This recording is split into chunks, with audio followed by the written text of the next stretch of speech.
الحمد لله رب العالمين والصلاة والسلام على نبيه محمد وعلى آله وصحبه أجمعين أما بعد. وعن عبد الله بن مسعود رضي الله عنه قال التفت إلينا رسول الله صلى الله عليه وسلم فقال إذا صلى أحدكم فليقل التحيات لله والصلوات والطيبات السلام عليك أيها النبي ورحمة الله وبركاته إلى آخر الدعاء. اور عبداللہ ابن مسعود رضی اللہ عنہ کی روایت ہے، نبی صلی اللہ علیہ وسلم کو جب پتہ چلا کہ یہ لوگ التحیات میں تشہد میں اس طرح پڑھا کرتے ہیں تو نبی صلی اللہ علیہ وسلم نے صحابہ سے فرمایا کہ لا تقولوا هكذا، کہ تم لوگ اس طرح مت پڑھا کرو کہ السلام علی اللہ من قبل عبادہ، کہ اللہ پر سلام ہو بندوں کی جانب سے. کیوں؟ اس لیے کہ فإن اللہ هو السلام، اللہ تعالیٰ تو خود سلام ہے. سلام کا معنی ہے مصیبتوں سے اور آفتوں سے سلامتیاں دینے والا.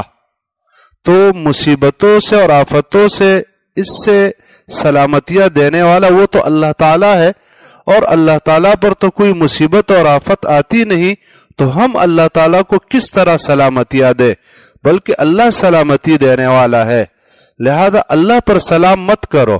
ہاں، تم میں سے جب ایک آدمی وہ التحیات میں بیٹھ جائے، تشہد میں بیٹھ جائے، تو اس طرح پڑھا کرے التحیات للہ والصلوات والطیبات السلام علیک ایھا النبی ورحمۃ اللہ وبرکاتہ.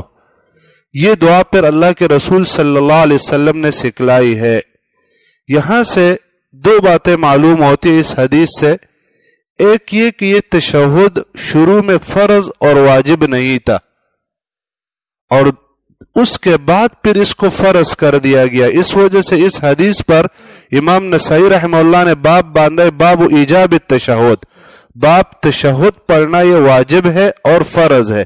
کیونکہ عبداللہ ابن مسعود فرماتے ہیں فرض نہیں تھا اور پھر بعد میں ہمارے اوپر فرض ہوا، تو معلوم ہوا کہ اب تشہد پڑھنا یہ فرض ہے.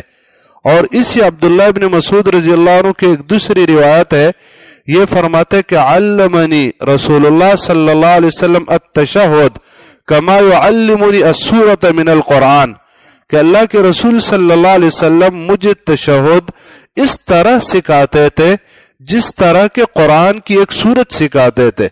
یعنی اتنی اہمیت اس بات کو دیتے تھے جیسے قرآن کی سورت سکھلانے میں اہمیت دیتے تھے اس بات کو، تو اس طرح تشہد سکھانے میں بھی اللہ کے رسول علیہ السلام نے اس بات کو اہمیت دی ہے. تو معلوم ہوا کہ یہ تشہد سکھانا اپنے گھر میں بچوں کو، عام لوگوں کو سکھانا یہ ایک ضروری مسئلہ ہے، اور چونکہ اس کے بغیر نماز نہیں ہوتی. عمر رضی اللہ عنہ سے روایت ہے، وہ فرماتے لا تجزئ صلاۃ الا بالتشہد، کہ تشہد کے بغیر نماز کافی نہیں ہوتی، یعنی نماز نہیں ہوتی. اگر کوئی آدمی تشہد کر لے اور تشہد کے اندر یہ الفاظ نہ پڑھے التحیات للہ والصلوات والطیبات، تو اس کی نماز نہیں ہوگی. وہ دوبارہ یہ الفاظ پڑھے گا اور اس کے بعد اس کی نماز مکمل ہوگی. ہاں، دو تشہد ہے، ایک تشہد اولا ہے اور دوسرا تشہد ثانیہ.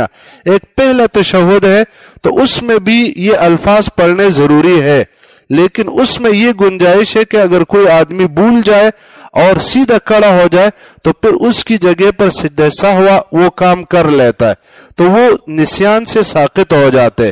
اور جو یہ آخری تشہد ہے جس میں آدمی کو سلام پھیرنا ہوتا ہے، تو اس میں یہ الفاظ پڑھنے ضروری ہے، یہ بھول سے بھی ساقط نہیں ہوتے. اگر کوئی آدمی بھول گیا تو دوبارہ تحیات پر بیٹھے گا اور پہلے یہ تشہد پڑھے گا، دوسری دعائیں پڑھے گا، اور پھر اس کے بعد اخیر میں سجدہ سہوا کرے گا، تو اس کے بعد جا کر اس کی نماز یہ مکمل ہوگی. باقی اللہ کے رسول علیہ السلام کے بارے میں صحیح سند سے ثابت ہے کہ کان یقول فی کل رکعتین التحیات للہ، کہ اللہ کے رسول صلی اللہ علیہ وسلم وہ ہر 2 رکعتوں پر التحیات للہ والصلوات والطیبات یہ پڑھا کرتے تھے. تو التحیات پڑھنا یہ ایک ضروری مسئلہ ہے. عام علماء لکھتے ہیں کہ التحیات پڑھنا یہ واجب ہے. تو جس طرح اس کے لیے بیٹھنا واجب ہے اور ضروری ہے، تو اسی طرح اس کے جو الفاظ ہیں یہ الفاظ پڑھنے بھی ضروری ہے. اب اس کا معنی کیا ہے التحیات للہ والصلوات والطیبات؟ تو اس کا معنی اور اس میں ایک سوال اور ایک جواب ہے، تو اس کے متعلق انشاءاللہ تعالی کل